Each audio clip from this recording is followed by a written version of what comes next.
Boa tarde a todos, aqui é o professor Maicon Guedes, professor do Instituto Federal do Norte de Minas Gerais, Campos Januário, neste momento em atendimento às turmas de Engenharia Civil e Engenharia Agrícola e Ambiental. Estamos fazendo aqui o fórum referente à semana 9.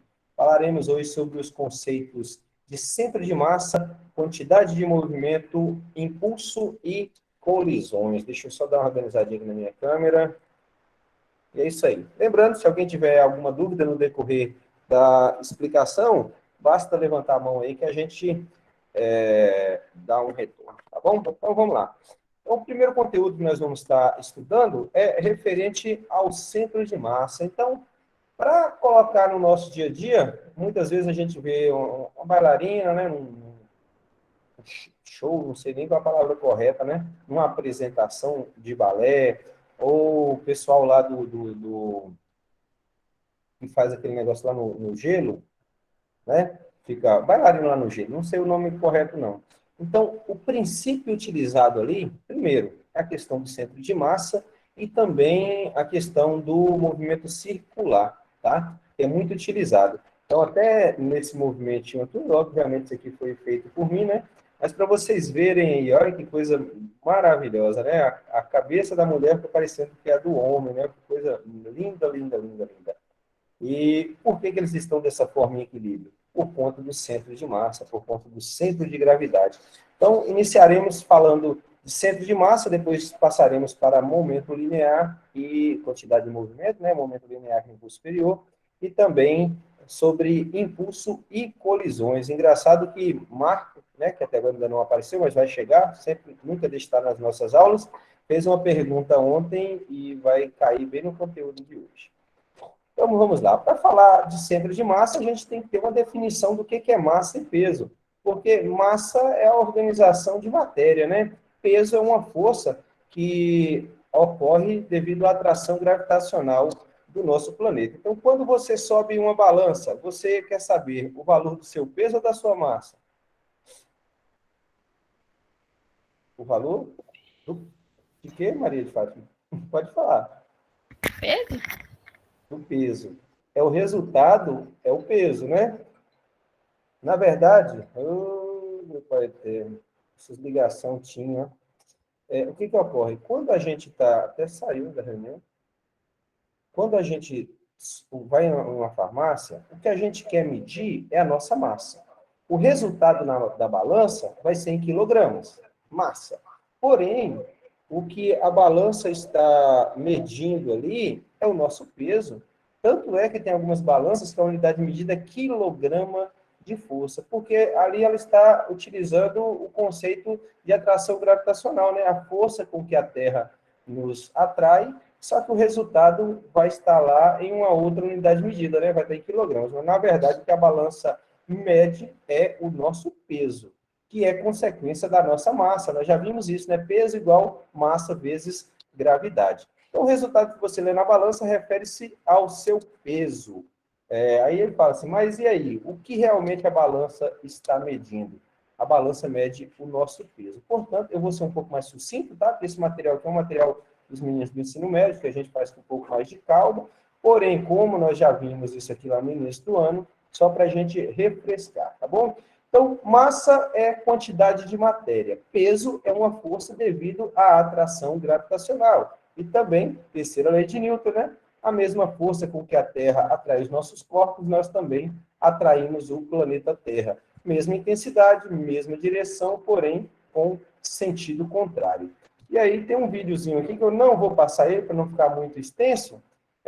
Aqui a gente fala da questão da força-peso, que é massa vezes gravidade. Então, por que nós sentimos esta força? Devido à atração gravitacional, que foi o que fez o nosso Isaac Newton pensar na questão da gravidade. Então, força-peso e força normal também nós já vimos, né? Devido à terceira lei de Newton, meio que ação e reação, né? A força com que um corpo, a força que é exercida em um corpo, ele devolve para o outro na mesma direção, porém, em sentido contrário, na mesma intensidade. Então, quando eu coloco uma maçã sobre a mesa, automaticamente, surge a força-peso. Na verdade, a força-peso existe mesmo sem eu colocá-la ela sobre uma mesa. Mas quando ela toca em uma superfície, automaticamente vai surgir uma outra força em reação a ela, que nós chamamos de força normal, que nós estudamos, se eu não me engano, há 2 aulas atrás. Então, quando ambas estão em equilíbrio, elas não vão influenciar, como já foi dito anteriormente, no movimento na horizontal. Por quê? Elas vão estar se equilibrando. Com força peso e força normal, a peso é devido à ação da gravidade, né?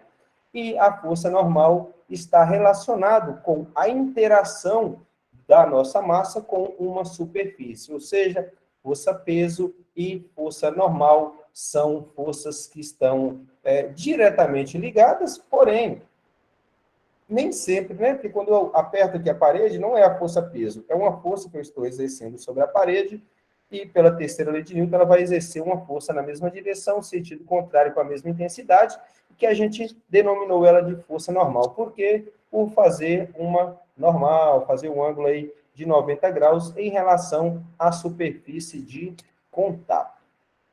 E aí nós temos aí, ó, também nós fizemos isso na aula anterior, né?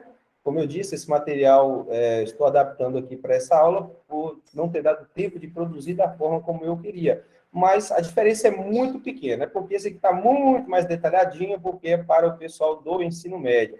Só que essa parte aqui nós vimos na aula anterior, né? Quando na aula antes da anterior, há 2 aulas atrás, nós vimos esta relação em que nós tratamos, né, do conceito de força, força de atrito, de também como trabalhar a questão da força normal, força-peso, tração, tudo isso já foi visto mais claramente. Tanto é que até a questão do exemplo aqui eu vou estar passando, tá? Porque não tem necessidade, nós já fizemos isso aí. Então, eu vou pegar mesmo só a parte que nós necessitamos. Pronto. Dado a introdução na questão que nós necessitamos, diferenciar força-peso de força normal, para iniciar o estudo referente a centro de massa, nós temos que diferenciar ponto material e corpo extenso. E aí nós vamos estar tratando de quê nesta aula? Nós vamos estar tratando de estática. Nós vimos, então, no início, cinemática, né? Depois vimos dinâmica, leis de Newton, e agora vamos ver estática. Então, a cinemática, ela trata do movimento dos corpos sem se preocupar com as suas causas.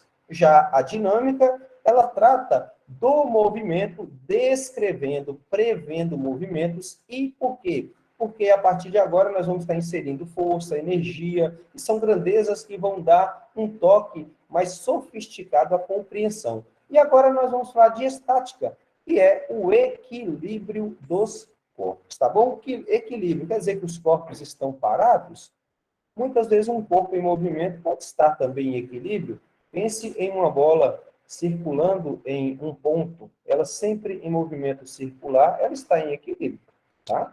Então, a parte da física que estuda as condições para que um ponto material ou um corpo extenso permaneça em equilíbrio é a estática. A estática, portanto, é o ramo da física que trata das relações entre força, né, que produz equilíbrio entre os pontos materiais. A diferença do estudo do equilíbrio estático de um ponto material e de um corpo extenso está no movimento de rotação.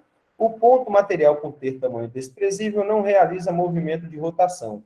Já o corpo extenso pode realizar um movimento de rotação. E aí surge a pergunta: qual a diferença entre ponto material e entre corpo extenso? Observe na figura 1, que nós temos aqui um caminhão e um conjunto de edifícios, né, de prédios. O tamanho do caminhão é de 50 metros, o dos prédios de 100 metros. Em relação ao prédio, que tem um tamanho maior, o nosso caminhão não pode ser considerado como um ponto material. Ele é um corpo extenso, porque ele não pode ser desprezado. Agora, se eu pegar esse mesmo caminhão e colocar lá, até aqui está colocado como uma jamanta, né? Colocar ela no trecho entre Rio e São Paulo, que tem quilômetros de extensão, se eu for colocar em consideração os quilômetros de extensão da rodovia Rio-São Paulo, o meu caminhão vai ser considerado como um ponto material. Então, observe que a diferença entre ponto material e corpo extenso, ela é relativa. É relativo à comparação. Um mesmo corpo pode ser ou pode assumir o caráter de ponto material ou de corpo extenso, dependendo do referencial que eu estiver adotando, tá bom? E aí eu vou mostrar para vocês. Aqui está um corpo extenso. Agora, aonde está na tela e o ponto material? Quem consegue ver? Ele está aí. O que diferencia um corpo extenso de um ponto material está relacionado à rotação. Olha aqui o nosso ponto material. Vocês conseguem ver ele agora? Aí agora eu vou fazer outra coisa, só para vocês conseguirem enxergar com mais exatidão. Vou pegar aqui o slide, vou mostrar para vocês que aqui tem um ponto material. Olha ele aqui, ó. Olha aqui o nosso ponto material. Só que ele foi diminuído. Portanto, a diferença entre um ponto material e um corpo extenso, olha lá, eu posso dizer que está relacionado também à questão rotacional. Então, de acordo com... Deixa eu voltar ele agora para o normal, né? Ctrl Z, pronto. Continua sendo, então, um ponto material. Tá dando para compreender, pessoal? Tá, sim, professor. Então, a diferença de um ponto material para um corpo extenso está relacionado, então, a quê? As dimensões desse corpo. E, principalmente, levando em consideração que também ponto material e corpo extenso são conceitos relativos. Vai depender do referencial que eu estou adotando ou com o que eu estou comparando eles, tá bom? Equilíbrio, então, de um ponto material. Um corpo é considerado ponto material quando pudermos desprezar o seu tamanho. Isso vai ocorrer quando suas dimensões forem desprezíveis ou quando todas as forças atuantes neste corpo forem aplicadas num mesmo ponto. Que foi a questão que eu coloquei para vocês aqui anteriormente. Observa aqui, ó. Na bola eu posso aplicar força em vários pontos, não é? Já no ponto material, eu só tenho um local para aplicar a força, de tão pequeno que ele é, levando em consideração e em análise, né, deste ponto de vista.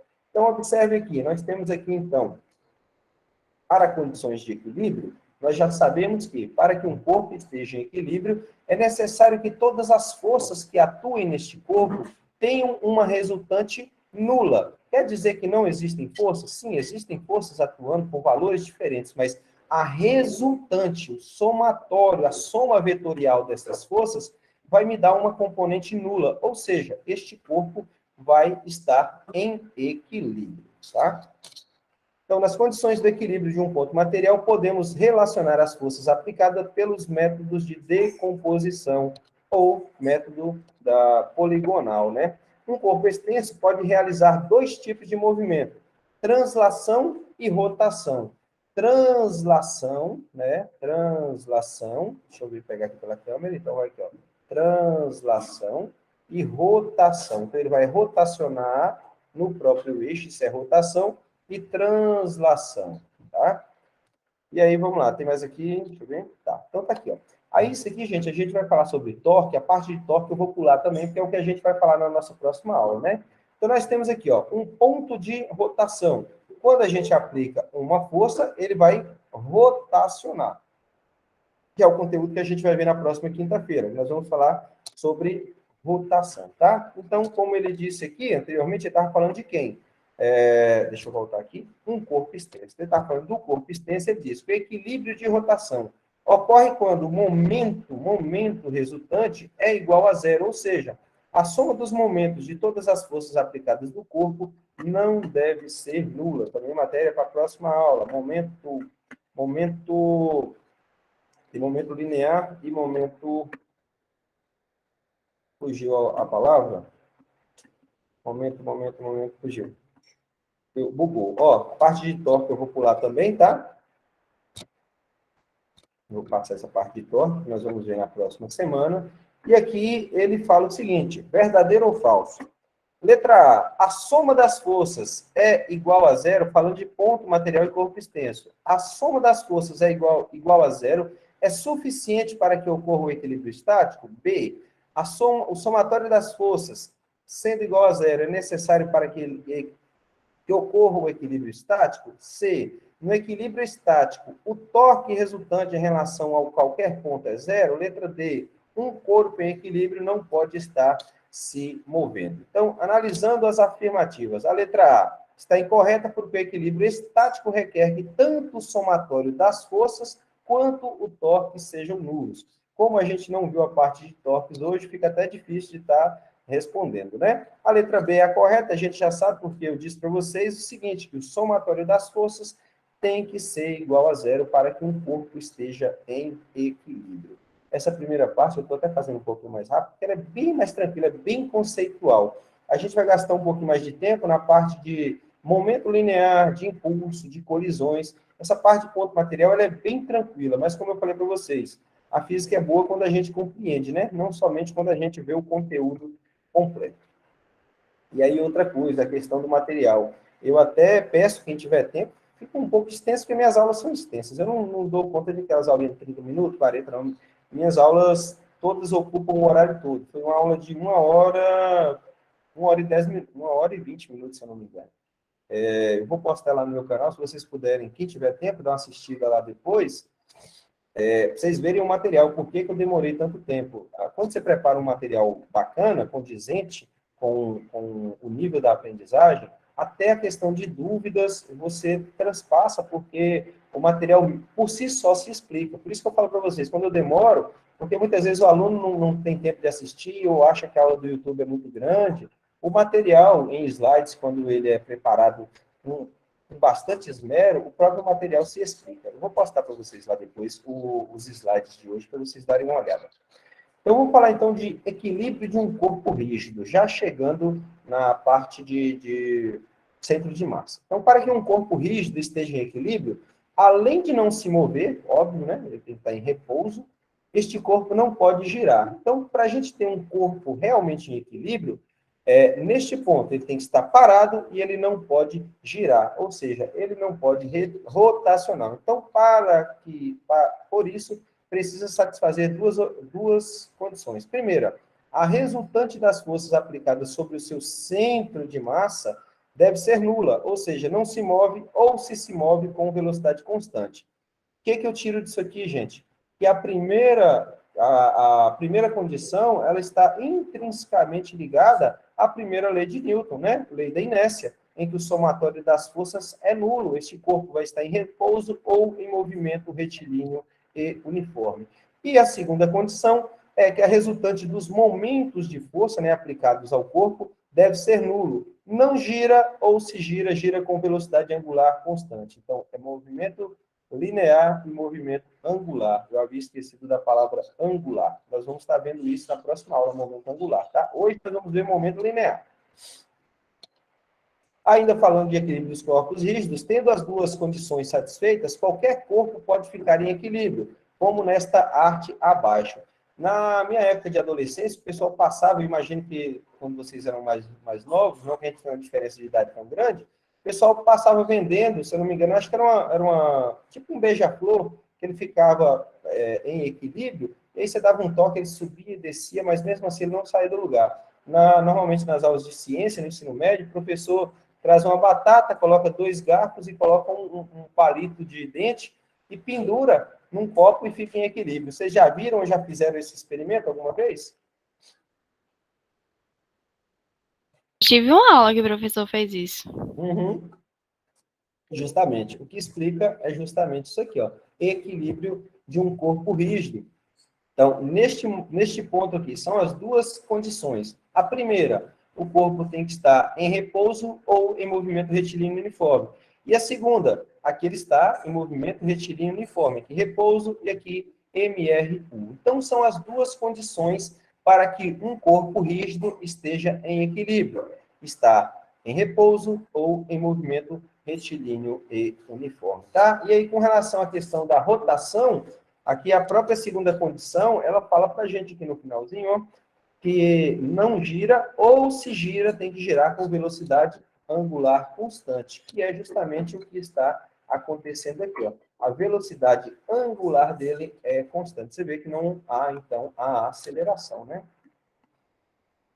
Tem um pequeno exemplo, aqui já vamos fazer, porque já entra no nosso conteúdo. Diz o seguinte, ó, em um circo, um acrobata de 65 quilogramas, ou seja, aproximadamente 650 650 newtons de peso, se encontra em um trampolim uniforme de 1,2 metros. A massa do trampolim é de 10 quilogramas. A distância entre a base e o acrobata é de 1 metro. Um outro integrante do circo puxa uma corda, né, vai estar presa aqui, da extremidade do trampolim, que está a 10 centímetros da base. Olha aqui a corda. Ó. Qual a força que ele tem que fazer para que o sistema esteja em equilíbrio? Então, vamos lá observar isso aqui. Primeira coisa, a gente tem que olhar, lembra lá do diagrama do corpo livre que eu falava para vocês, para a gente colocar as forças que estão agindo aqui. Então, nós temos aqui, ó, aqui é um ponto de apoio. Foi aplicada uma força para baixo aqui, né? Nós sabemos, foi aplicada uma força para baixo. Então, esse aqui é uma força além da força peso, porque se esse pedaço aqui, né? Se essa parte do corpo ela tem massa, ela vai ter peso. Então, nós vamos ter um peso aqui, nós vamos ter uma força aplicada para baixo, nós vamos ter a resultante dessa força. Da mesma forma, nós vamos ter aqui o peso do trampolim e o peso do acrobata. A distância entre o ponto de sustentação e onde a primeira força foi aplicada é de 10 centímetros, e a distância entre esse mesmo ponto de sustentação e o peso do acrobata é de 1 metro. O comprimento total do trampolim é de 120 centímetros. Aí a gente já observa uma coisa. O que está precisando mexer nisso aqui? A primeira coisa que vocês observam é que não condiz com o que deve ser para a resolução.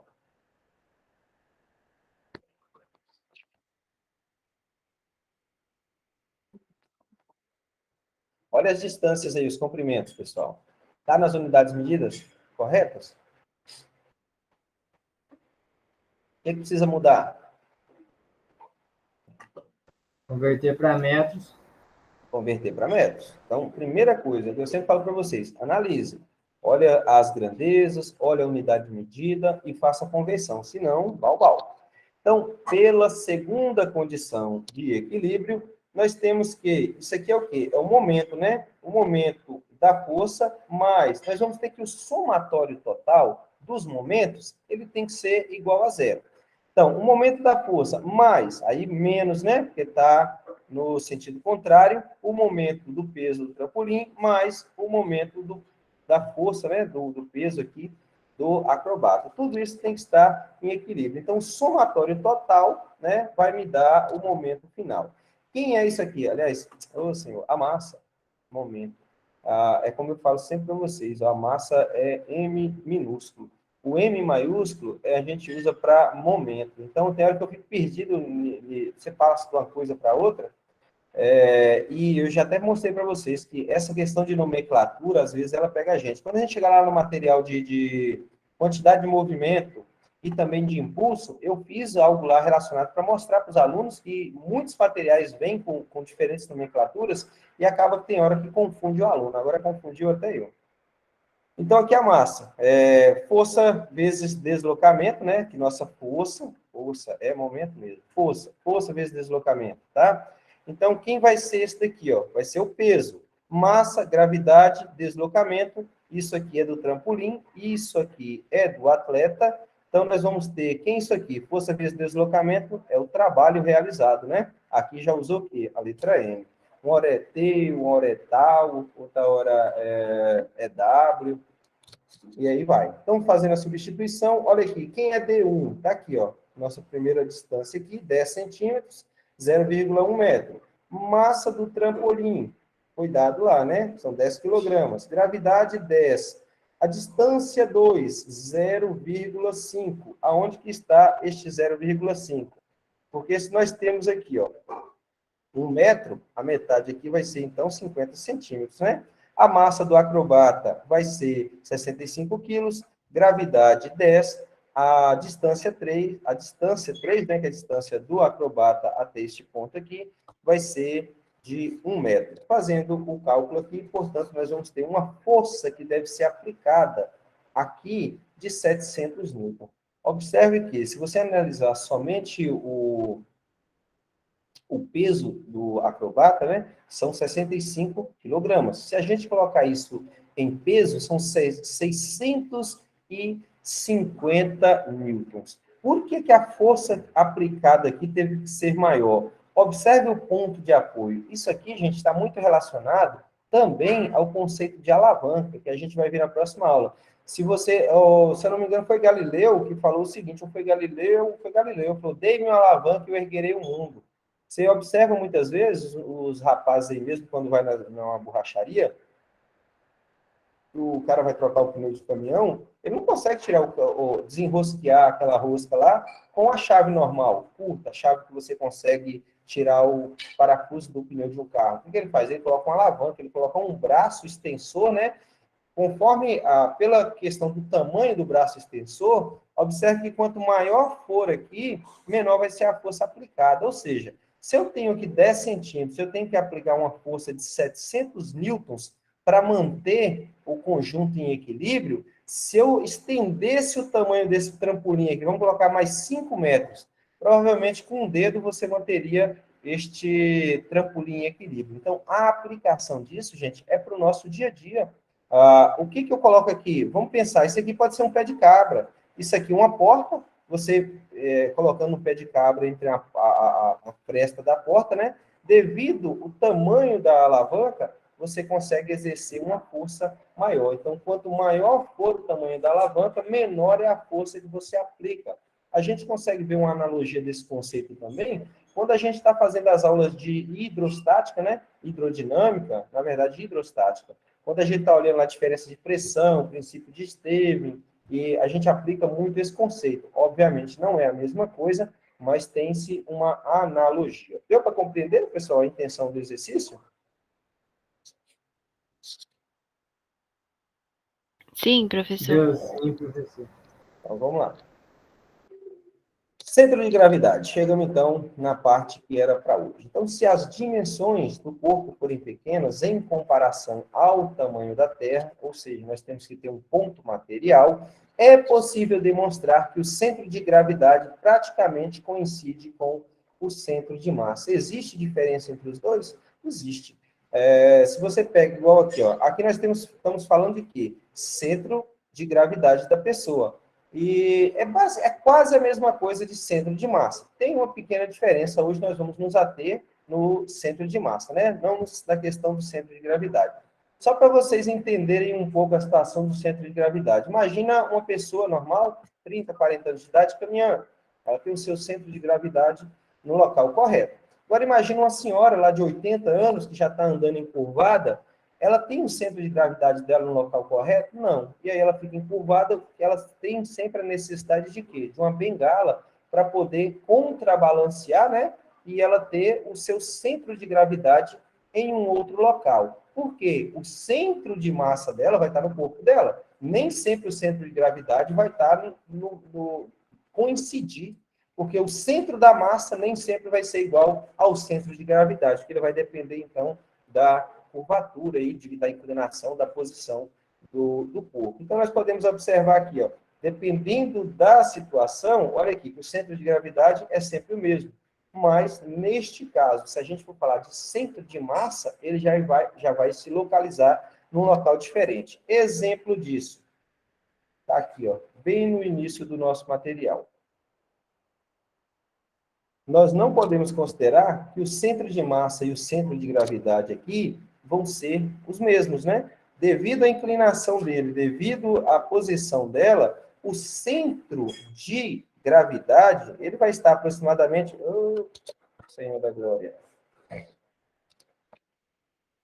Ele vai estar em um ponto diferente do centro de massa, porque a gente vai ter que levar em consideração dois corpos, e que eles não estão vamos colocar, numa condição de equilíbrio, né? Aqueles estão em equilíbrio, sim, mas dependendo do movimentozinho que essa moça fizer para cá, já muda completamente o centro de gravidade e, consequentemente, também vai mudar o nosso centro de massa. Mas a intenção qual é? Já que tem esse exemplozinho aqui, dessa imagem, como que a gente faz para calcular, então, o centro de massa de um corpo? Ou, neste caso, hoje nós vamos estar colocando como situações sinônimas, como nós faremos, então, para calcular este centro de gravidade ou centro de massa?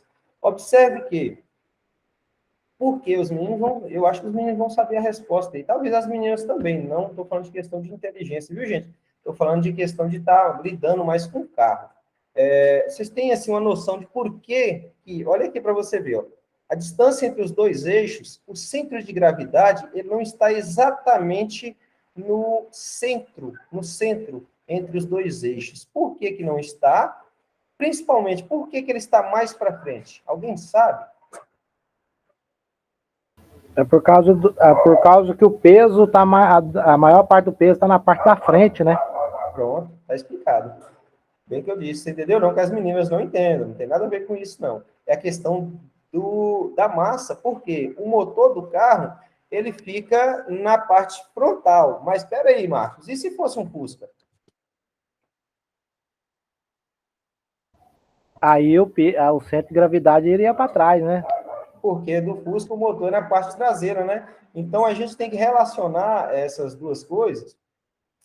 A questão do centro de gravidade e centro de massa, hoje nós trataremos como um único conceito, levando em consideração isso aí, que a massa e a posição, elas interferem no centro de gravidade de um corpo. Então, tá dizendo assim, vamos colocar já como exemplo. Um automóvel tem 58% do seu peso sobre as rodas dianteiras. Por quê? Porque a maior parte da massa do carro está localizada na parte dianteira, né? Então, o eixo dianteiro e o eixo traseiro estão afastados por 2 metros. Onde está localizado o centro de gravidade? A equação é a mesma, viu, gente? Às vezes a gente tem que, igual eu falei para vocês, às vezes a gente tem que lidar um pouco com a questão conceitual, mas a equação aqui é a mesma, tá? Então, vamos lá. Montamos um sistema de coordenadas com a origem passando pelo ponto de contato das rodas dianteiras e de modo que a parte positiva de X inclui o ponto de contato das rodas traseiras. A ideia é algo desta forma aqui, ó. Então, nós vamos ter aqui, ó, o ponto da roda traseira, aqui da roda dianteira, a distância entre os dois é de 2 metros. Pode falar, Maria de Fátima.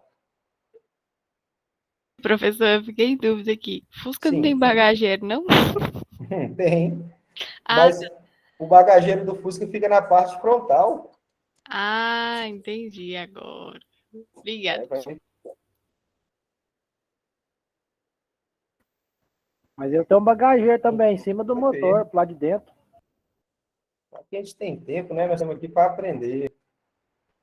Eu tô concorrendo a um Fusca e Sim, nem sim, sabia sim. disso. Dá uma olhada aqui. Bagageiro do Fusca. É?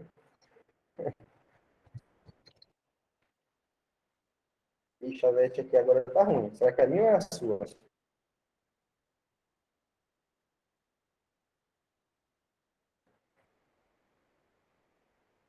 Não vi, falhou aqui. Vocês estão com a internet ligada aí, não, né? Sim, você está usando a internet? Ah, tá. Então vamos ver aqui. Pessoal, vocês me ouvem? Sim. Sim.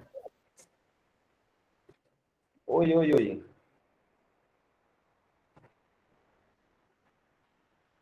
Oi, oi, oi. Agora sim, estava falhando. Então aqui, Maria de Fátima, olha para você ver a situação. Ó. Um Fusca, o motor dele, né, fica aqui na... Nossa, foi direto lá na... Eu estou querendo a imagem.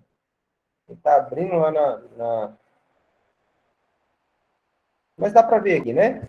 A parte... Olha, tem gente que vai colocando, fazendo as adaptações, né? Mas a questão eu queria ver mesmo era a parte frontal. Minha net aqui está muito lenta, gente. Mas aqui, ó, o porta-mala do Fusca é aqui na parte da frente. Já o motor fica na parte traseira. Bem doido, né? Então, por isso que o centro de gravidade aí desse carro... Olha aqui, interromper a gravação. Não, está gravando, normal. Está apresentando e nós vamos voltar lá para o nosso material. Novamente também está um terror. Então, vamos lá, do slide para o Então, vamos fazer o carro bem legal. Então, a gente tem, ó, a distância entre eixos é de 2 metros, e aí nós vamos chamar de P, o peso total, o somatório aqui, ó, X, CG, X do centro de massa, P é igual aqui, ao soma P aqui é o peso, viu? Então, o centro de massa, peso, é igual ao somatório de cada um deles, né? Na posição I, por quê? Nós estamos colocando aqui no eixo vertical, né? Porque vai ser uma força que vai estar direcionada no eixo Y. Então, como está sobre o eixo de rotação, o momento gerado pelas rodas dianteiras é nulo. Assim, chegamos a que o centro de massa, né, a posição do centro de massa ou do centro de gravidade, vezes o peso é igual a 0,58. Por que 0,58? Vamos olhar lá. Vamos voltar aqui para ver. Olha aqui, ó, um automóvel tem 58% do seu peso sobre as rodas dianteiras. Então, se é 58% e a gente não sabe qual é a massa, então 0,58 de quem? Do peso, que a gente não sabe qual é. Mais 0,42 de P2. O que isso aqui significa? Se ele tem 58% em uma na frente, 0,58 vezes P, mais 0,42 vezes P. Isso aqui vai ser quem? O peso total, né? Que a gente chamou aqui de P. E aí, então, o que a gente está precisando vai ser, então, que X, né, a posição do centro de gravidade, vai ser 0,84 de P. Portanto, a gente tem aqui, então, que a posição é de 84 centímetros. O que ele fez aqui? Ele tirou, né, desconsiderou, deixa eu voltar aqui para mostrar para vocês. A posição. Ele quer saber isso aqui, ó. Aonde que vai estar o nosso centro de gravidade? A distância total aqui é de 2 metros, né? O peso, a maior parte, 58%, está aqui na frente. O restante está aqui atrás, 42%. E aí ele quer saber aonde que está a posição. Então, a posição é o nosso centro de gravidade. E aí vai ser quem? O somatório da posição. A posição está aqui, 0,58 vezes P. Aqui colocou como zero. Por que zero? Porque está exatamente obedecendo, né, a segunda lei lá, né, a questão da rotação. E aí nós vamos levar em consideração, então, o ponto final, que é 2. Deixa eu explicar melhor. Nós vamos pegar um ponto em que ele vai estar apoiado. Aquele ponto a gente vai determinar ele como origem. É zero. E está aqui, ó. 0,58 vezes zero. Vai dar zero. Mais 0,42 vezes quanto? 2. Quem é 2? É essa distância aqui de 2 metros. Então, se a maior parte do peso está apoiado aqui em cima, tá aqui, ó, 0,58 vezes P. Neste ponto aqui, é o nosso ponto de origem, vezes zero. Mais, não era o somatório total? Mais 0,42 do peso, vezes quanto? A distância, que é de 2 metros. Portanto, o centro de gravidade vai estar a 84 centímetros, da onde? Daqui, ó, da nossa origem, que é onde está a maior parte da massa. E aí, aquela parte que eu estava falando para vocês anteriormente, com relação a centro de massa, centro de gravidade, tá? Então, olha aqui, ó, nós temos 2 metros de distância entre eixos. Aqui está o centro de gravidade, exatamente a 84 centímetros da nossa origem, que é onde está concentrada toda a massa. Dúvida, comentário, pergunta, questionamento? Essa parte aqui é a mais tranquila, viu, pessoal? Pode seguir? Pode sim. Então, vamos aqui, ó. Essa é a parte de centro de massa. Dava para eu ter compilado, é porque não deu tempo mesmo, gente. Dava para ter tirado e montado no outro slide.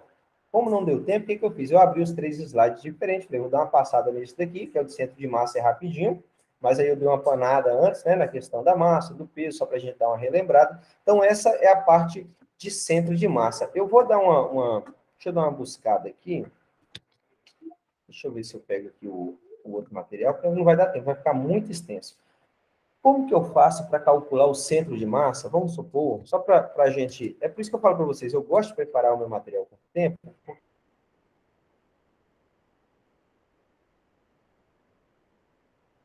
porque todos os que eu julgar necessário. Deixa eu pegar uma coisa da internet, mais fácil. Eu sinto que ficou nebuloso. Eu consigo...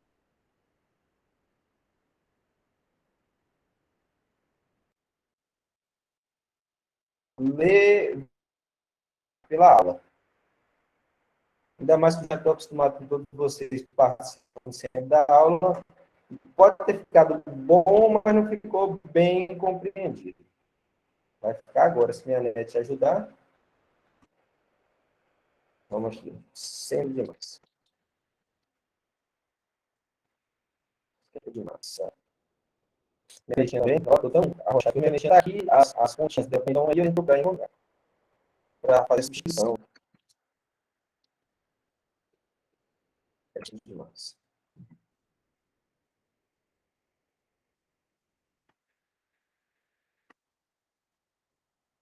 Eu acho que eu sei como é que é a posição aqui dentro do local. A net, cada um responde da zona. Então, olha, isso aqui está relacionado com o centro de gravidade. Mas nós vamos dar uma olhadinha aqui, é nosso centro de massa. Ah, esse exemplo aqui que eu queria. Pronto, essa imagem aqui vai matar sanar qualquer dúvida. Deixa eu copiar ela aqui. Oh, internet, me ajuda a trabalhar.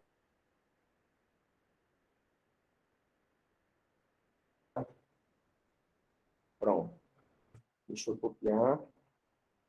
E lá para o nosso slide vai ficar fácil. E eu vou abrir uma nova guiazinha aqui na frente. Deixa eu pegar aqui. Ah, vou ver. Não, isso aqui.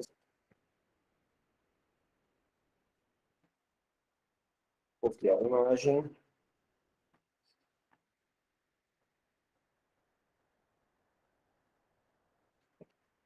Temos slide aberto. Essa imagem vai vir. Não vai não, tá? Olha aqui para vocês verem. Calcular o centro de massa. Olha aí a equação aqui, ó. Você pode calcular o centro de massa do corpo, você pode ter ele de maneira unidimensional. Pessoal, sumiu de mim, mas vocês estão me ouvindo? Agora sim. Você pode calcular o centro de massa do corpo de forma unidimensional, bidimensional ou bidimensional. Se for unidimensional, você vai calcular apenas a dimensão que está. Se for bidimensional, você vai ter que calcular as componentes dele separadamente, ou tridimensional. Vamos supor esse corpo aqui, ó, P1, aqui é bidimensional. Se eu quiser calcular o centro de massa somente do corpo P1, eu tenho que fazer, ó, XCM é a posição, X, posição do centro de massa. A massa 1, vamos supor aqui, ó, que a bolinha P aqui tem uma massa de 2 kg, vezes X1, quem é a posição 1 dele? Em relação a X, ele tem 10 centímetros, eu converto para metros. E aí eu vou calcular a mesma coisa, só que em Y. Aí eu vou lá, pego a massa dele e multiplico pela posição. Bom, só para esse ponto, só para este corpo. Agora, se eu quiser calcular o centro de massa total, o que eu tenho que fazer? Eu tenho que pegar a massa 1 vezes a posição 1, a massa desse ponto P1, em relação à posição em X, a posição em Y. Aí eu pego a massa 2, pego a massa 3, pego a massa 4 e assim sucessivamente. Após você fazer o somatório total das massas e das posições com relação às suas componentes, você vai encontrar o quê? As coordenadas. Você vai encontrar um par ordenado, né? No caso x e y, né? Vamos supor que x aqui vai dar 4 e y vai dar 3. Aonde que vai ser o meu centro de massa? Eu venho aqui e faço o par ordenado. Ó. Em x deu 4 e em y deu 3. Portanto, o centro de massa de todos esses corpos estariam aproximadamente nesta posição. Ficou mais bem compreendido agora, pessoal?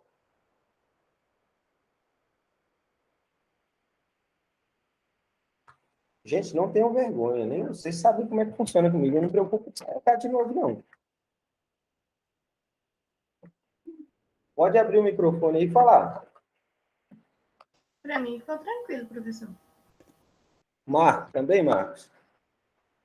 E os demais? Gente, lembra que eu não consigo ver quem são os demais que estão assistindo a aula. De boas.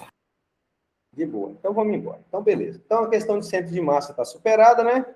Vamos, então, partir para impulso e quantidade de movimento. Vamos ver, então, primeiro quantidade de movimento, para depois a gente ver a parte de impulso.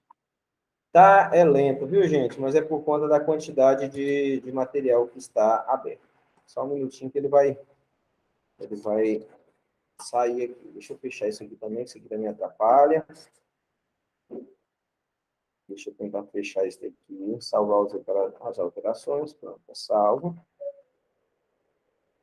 Pronto, agora vamos então para a parte de quantidade de movimento. Deixa eu ver quanto tempo nós temos. Começou a aula 4 horas? Isso. Foi 4, né? Tá. Então, eu vou fazer o seguinte. Para não ficar pesado, eu vou encerrar essa primeira gravação e inicio outra. Senão o pessoal vai querer assistir depois. Então, eu vou dar aqui uma boa tarde aqui para Maria de Fátima, Marcos, Sebastião, Kevin, Paulo César e Naisla. É Naisla ou é Naisla? É Naisla, não é? É Naisla. Beleza. Eu vou parar essa gravação. A gente vai ter 3 vídeos na aula de hoje, tá? Provavelmente pelo menos 5 horas. Estou brincando, pessoal.